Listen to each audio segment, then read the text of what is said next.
আসসালামু আলাইকুম। দেশ বিদেশ টিভি থেকে হুসেন বলছি। আমার চ্যানেলে সবাইকে স্বাগত। আজ বুধবার, আজকে একটা খবর পড়লাম, সেটা হলো বগুড়া কারাগারে ৪ জন আওয়ামী লীগ নেতার মৃত্যু। প্রশ্ন উঠেছে যে এই মৃত্যু কি স্বাভাবিক মৃত্যু নাকি হত্যাকাণ্ড? জাতীয় ৪ নেতাকে কারাগারে নির্মমভাবে হত্যা করা হয়েছিল এবং এরপর থেকে বিভিন্ন সময় পত্রপত্রিকায় দেখা যায় যে কারাগারে মৃত্যুবরণ করেছেন। হ্যাঁ, কারাগারে মানুষ মারা যেতে পারেন, কিন্তু এইখানে হত্যাকাণ্ড ঘটেছে। এখন বগুড়া কারাগারে ৪ জন মারা গেলেন এবং ৪ জনই আওয়ামী লীগ নেতা। তাদেরকে হত্যা ও নাশকতার মামলায় আটক করা হয়েছিল এবং কর্তৃপক্ষ বলছেন যে হার্ট অ্যাটাক কিংবা অন্য অসুস্থতার কারণে তারা মারা গেছে।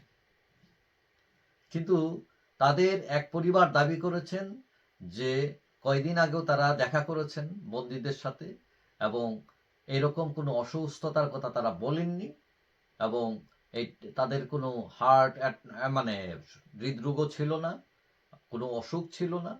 সুতরাং তারা দাবি করছেন যে এখানে স্বাভাবিক মৃত্যু হয়নি এবং দুই পরিবার তারা ভয় পেয়েছেন, তারা কোনো মতামত দিতে চায় না। আবার আওয়ামী লীগ দাবি করেছে, বলছে যে এটা পরিকল্পিত হত্যাকাণ্ড। এখন প্রশ্ন উঠেছে আসলে এটা হত্যাকাণ্ড কিনা নাকি স্বাভাবিক মৃত্যু। ৪ জন মারা গেলেন, ৪ জনই আওয়ামী লীগ। আইন ও সালিশ কেন্দ্রের চেয়ারম্যান জেড.আই খান পান্না তিনি বলছেন যে এরা যেভাবেই মারা যাক না কেন এই মৃত্যুর দায় কিন্তু রাষ্ট্রের।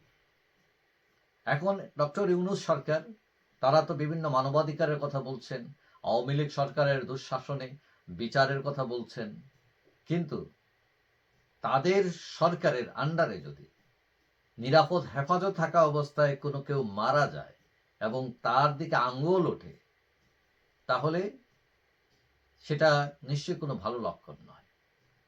এবং আইন ও সালিশ কেন্দ্রের তথ্য অনুযায়ী এবছরের 2024-এর জানুয়ারি থেকে নভেম্বর পর্যন্ত কারাগার হেফাজতে মৃত্যু হয়েছে 62 জনের এবং তাদের মধ্যে বিচারাধীন ছিলেন 39 জন বন্দী এবং 23 জন বন্দী, বিচারাধীন ছিলেন 39 জন এবং বন্দী ছিলেন 23 জন।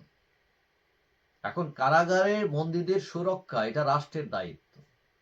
এখন কোনো পরিবার বা দল যদি অভিযোগ বলে এটা পরিকল্পিত হত্যাকাণ্ড, তখন সরকারের দায়িত্ব হচ্ছে এগুলো তদন্ত করা এবং কেউ দোষী হলে তার শাস্তি ব্যবস্থা করা। রাষ্ট্রকে ক্লিয়ার হওয়ার জন্য, ট্রান্সপারেন্ট হওয়ার জন্য এর কোনো বিকল্প নেই।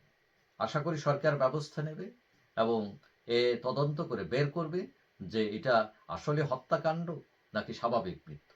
যদি হত্যাকাণ্ড হয়ে থাকে, যারা এর সাথে জড়িত, যারা যে দলেরই হোক, তাদের বিরুদ্ধে যাতে সরকার ব্যবস্থা নেয়। যাই হোক, সবাই ভালো থাকবেন।